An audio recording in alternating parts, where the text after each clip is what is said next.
In the early morning hours, when New York's hustle and bustle hasn't yet begun, I start my day.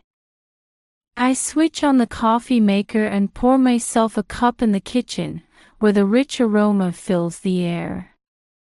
This quiet moment is my only time to myself. After changing into my jogging clothes and lacing up my sneakers, the crisp outdoor air instantly awakens my senses. I'm Erin, 32 years old, working as an account director at a major advertising agency and raising my daughter as a single mother.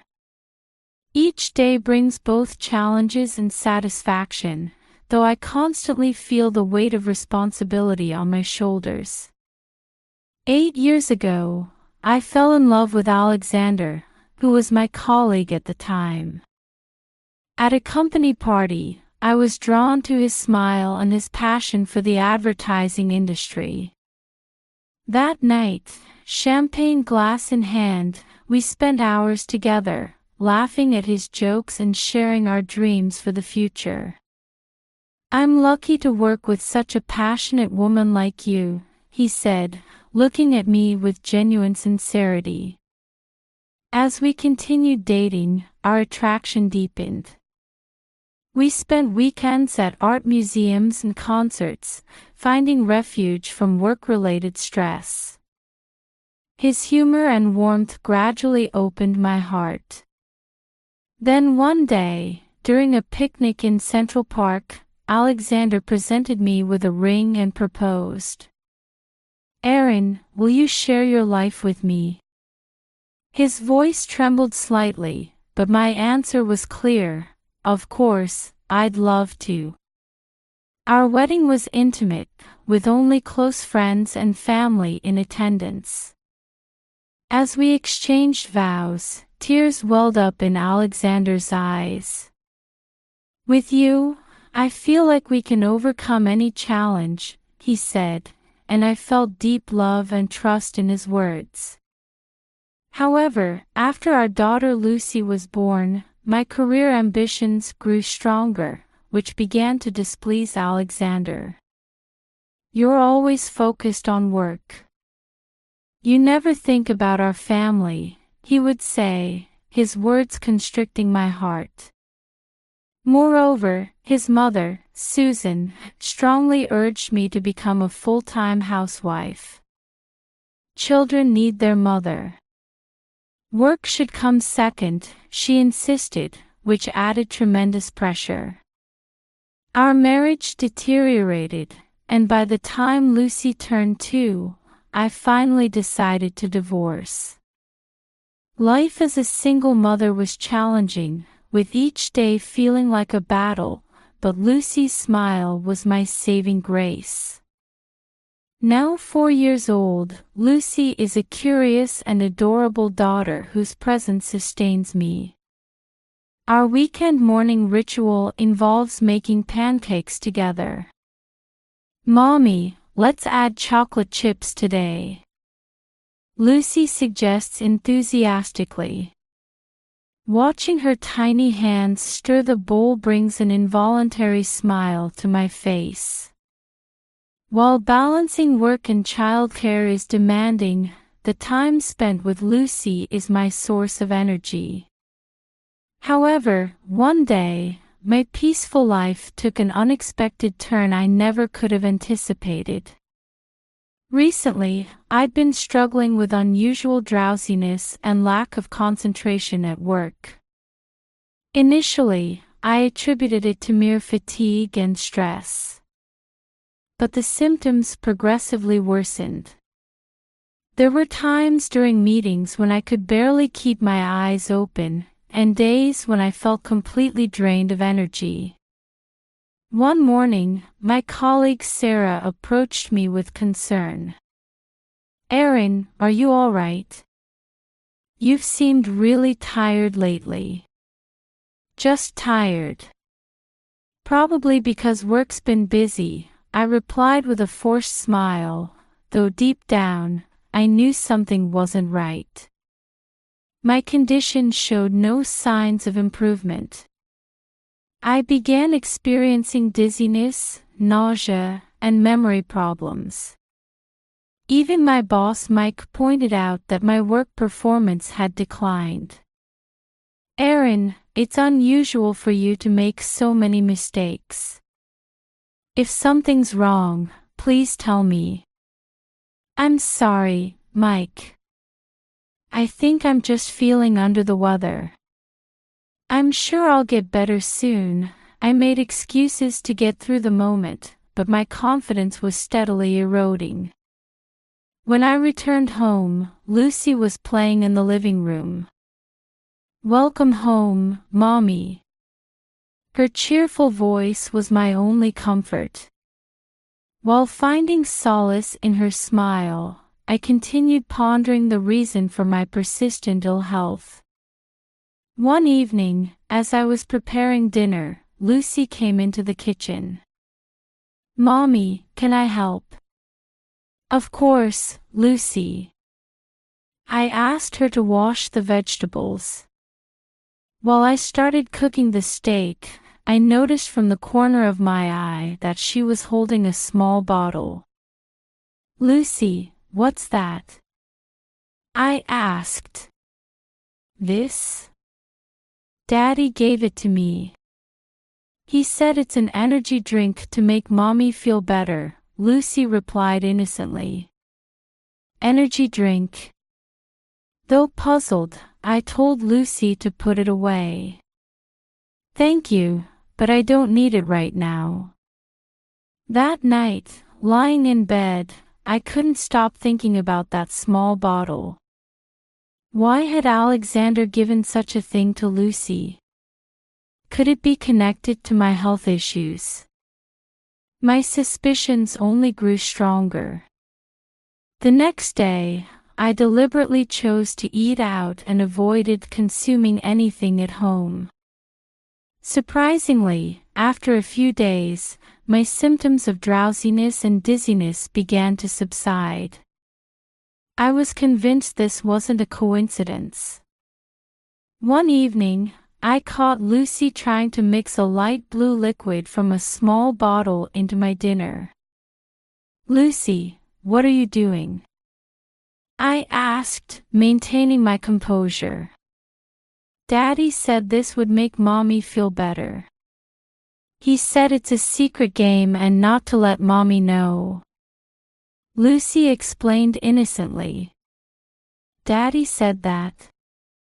I felt anger rising inside me but kept my voice calm. "Yes, that's what Daddy said," Lucy answered with a smile.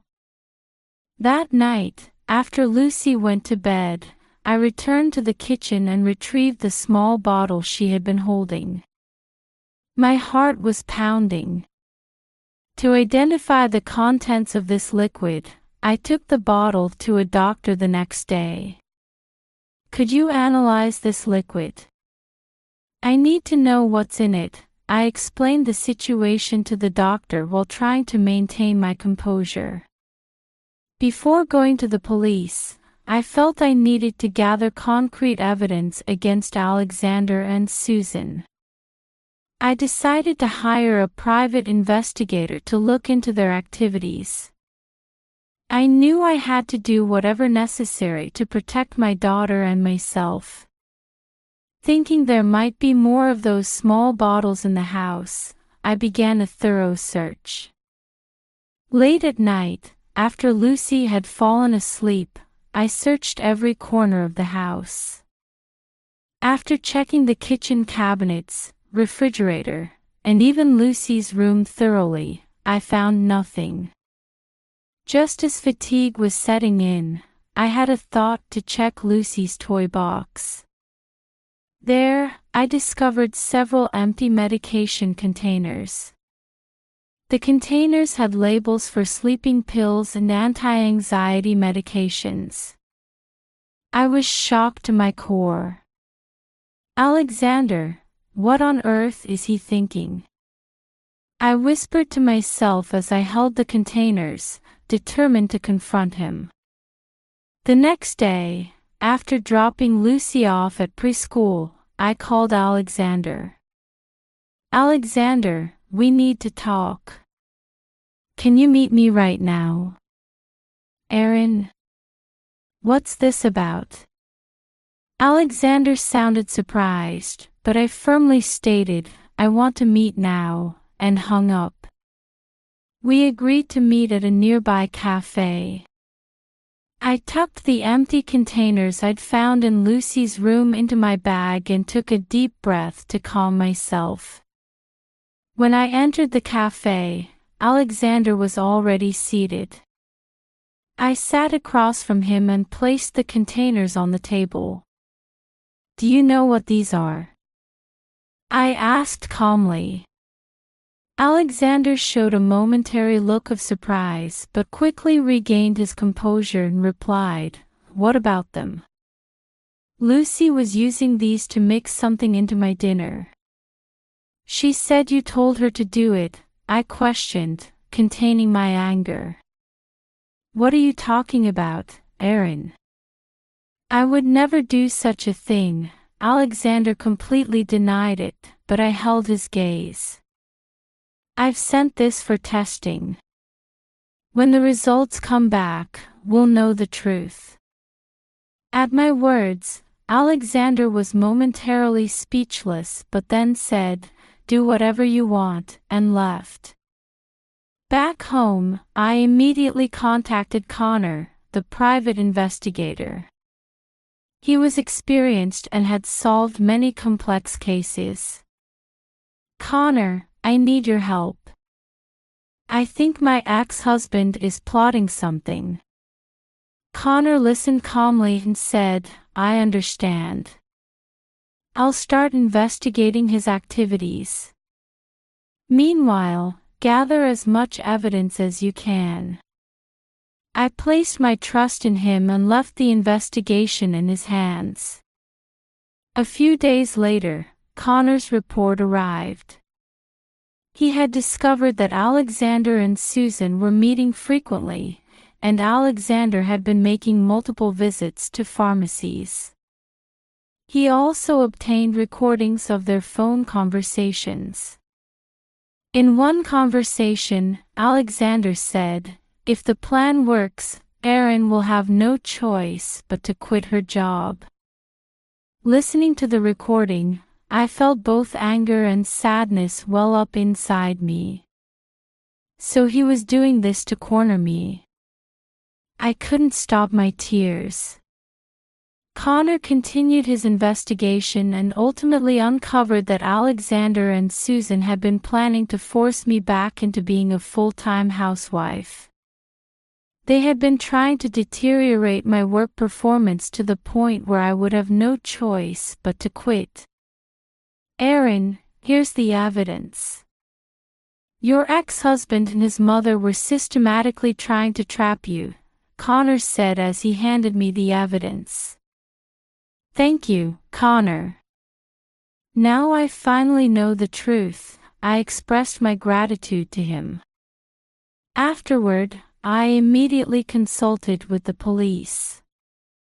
I submitted all the evidence I had and explained Alexander and Susan's plan to them.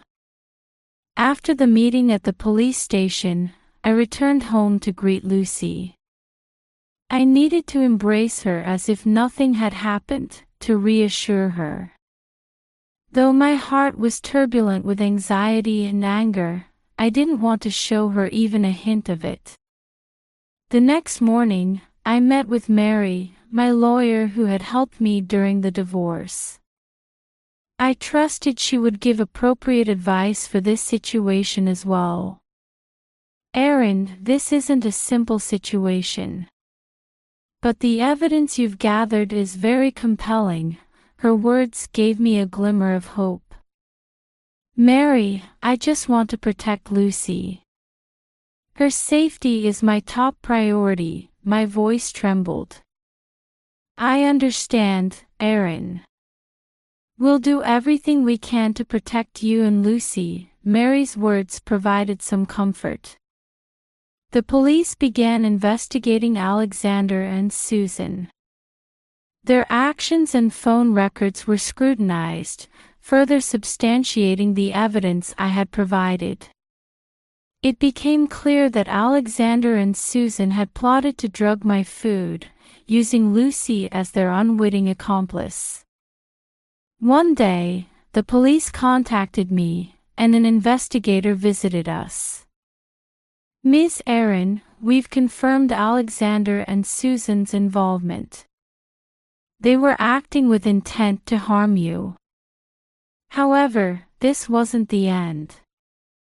Although Alexander and Susan were arrested, we needed to prove their guilt in court. Mary and I organized the evidence and prepared for trial. When the trial began, Alexander's lawyer claimed his innocence. "This is a misunderstanding. Alexander only wanted to help Aaron." Those words rang hollow to me. Though nervous, I was determined to tell the truth. One day, I witnessed my daughter mixing liquid into my food. She said she was following instructions from my ex-husband. During my testimony, I fought back tears several times. The recordings, videos, and medication containers that Mary submitted as evidence proved decisive. Connor's investigation report also detailed their plan thoroughly. As the trial progressed, Alexander and Susan's plan gradually came to light. They had plotted to harm my health to interfere with my career and force me to become a housewife. The atmosphere in the courtroom gradually turned against them. "Defendants Alexander and Susan, you deliberately attempted to harm Aaron's health and interfere with her career. This act is extremely malicious, and I find you guilty." The judge's voice resonated through the courtroom. In that moment, I felt a great weight lift from my heart. Alexander protested violently, shouting, "These are all Aaron's lies," but his voice fell on deaf ears in the courtroom. Susan wept, mumbling, "I just wanted to help my son." But her words too rang hollow. After the verdict was delivered, I met Connor outside the courtroom. "Aaron, you did well. Lucy is safe now." I took a deep breath at his words. "Thank you so much, Connor. I couldn't have made it this far without you." I expressed my gratitude to him. Afterward, I decided to move to Boston with my daughter to start a new life. I thought starting fresh in a new environment would be the best choice for us. As our new life in Boston began, we quickly adapted to the environment. Our new home was spacious, and Lucy had her own room. Lying in bed, all our past difficulties felt like distant memories. The next morning, Lucy bounced into my bed with a big smile. "Mommy, I love our new house. I'm going to make lots of friends here." Seeing her innocent smile filled me with new hope. After settling in from the move, I started work at a new advertising agency. Though nervous on my first day, I was quickly put at ease by my colleagues' warm welcome. My boss Catherine was experienced and very reliable. "Aaron, let's create wonderful projects together using your experience." Her words heightened my enthusiasm for new challenges. Lucy also started at her new preschool. Though a bit anxious on her first day, she had completely bounced back by the time she returned home. "Mommy, I made a new friend." We drew pictures together. Lucy's eyes were sparkling. "Really? What kind of friend?"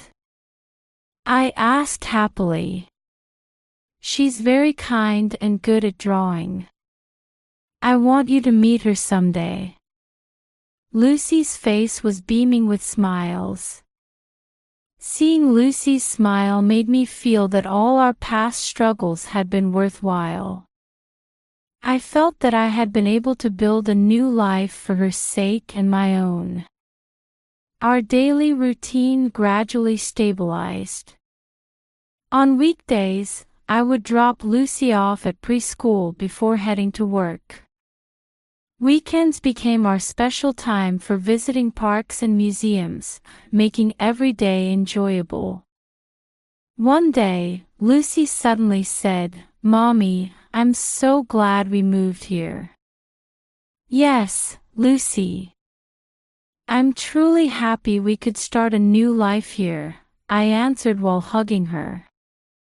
Work at my new workplace was going well, and I was soon entrusted with several important projects.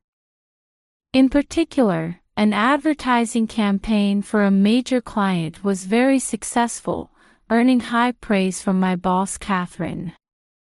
"Erin, your leadership is truly outstanding. Keep up the good work." One day when I returned from work, Lucy ran up to me. "Mommy, I wrote an essay about my mother at preschool today. The teacher really praised it." "Really? Can you tell me what you wrote?" I asked with curiosity.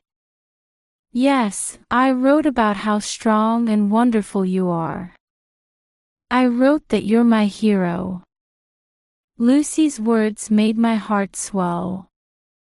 "Thank you, Lucy. You're the reason I can keep going." As I hugged her, I felt that all our struggles had been worth it. The next day, Lucy was drawing in the living room. "Mommy, look." She showed me her picture, which was very colorful and depicted us playing together. "It's a beautiful drawing, Lucy. You really have talent." I praised her artwork while feeling joy in her growth. I also began volunteering at a nonprofit organization supporting working single mothers. Through my own experiences, supporting women in similar situations became my new mission. Every weekend, I attended the organization's meetings, listening to women's stories and helping them solve their problems. "Miss Erin, your story really encouraged me," one woman said with tears in her eyes. Her words deeply moved me. Lucy also became interested in my activities, saying, "Mommy, I want to volunteer too."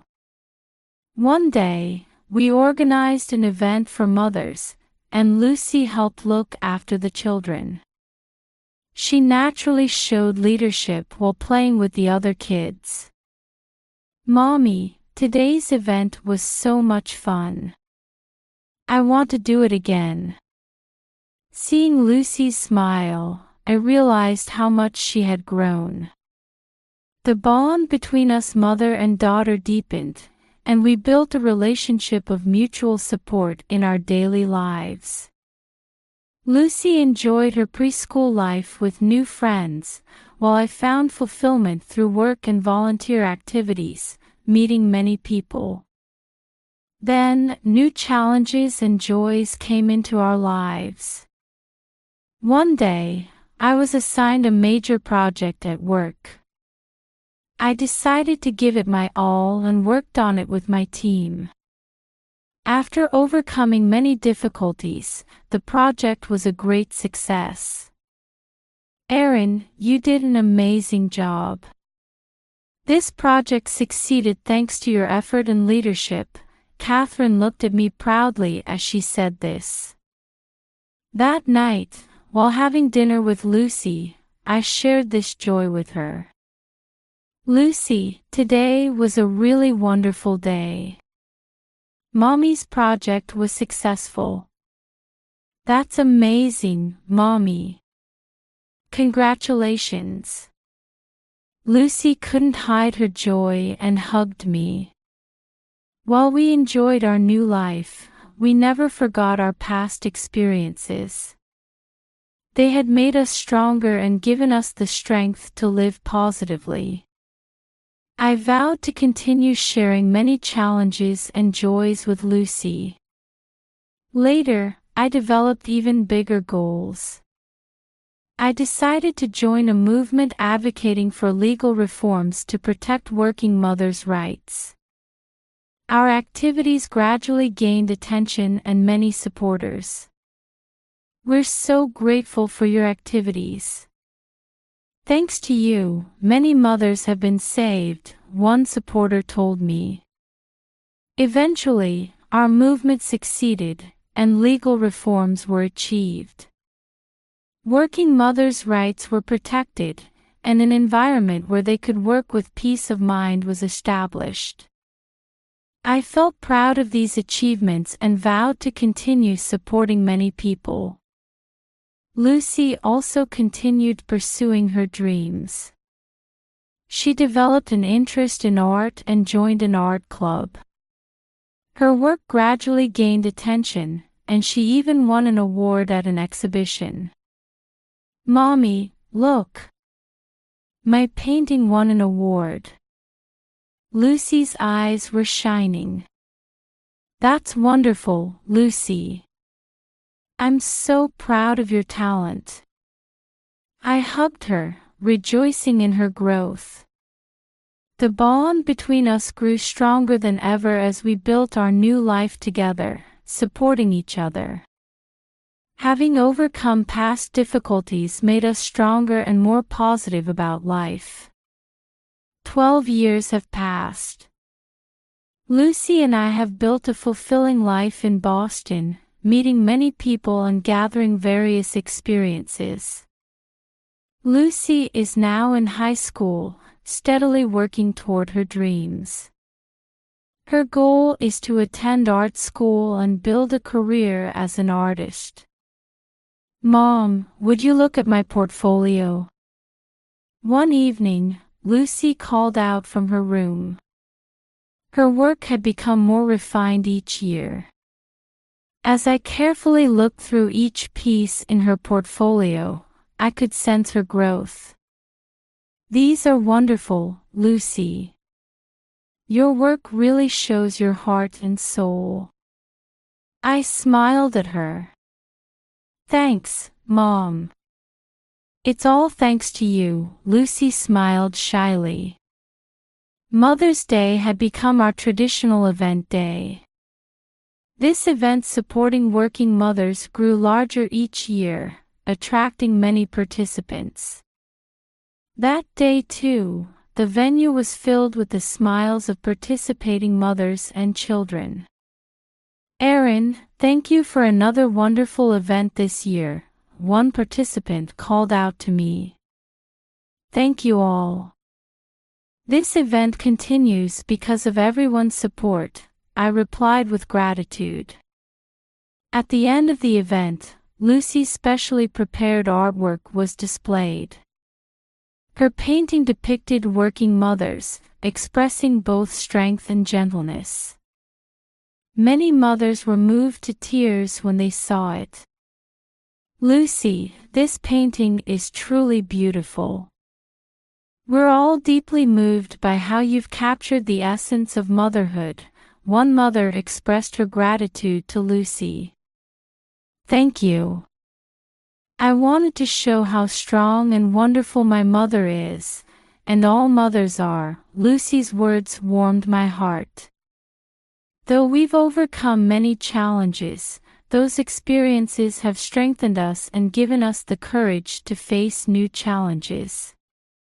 Watching Lucy pursue her dreams, I felt proud of how much she had grown. One day, while having dinner together, Lucy suddenly said, "Mom, I want to continue supporting working mothers in the future too. Seeing what you've done inspired me to help others." "That's wonderful, Lucy. I know you'll be able to help many people," I replied, deeply moved. Our bond is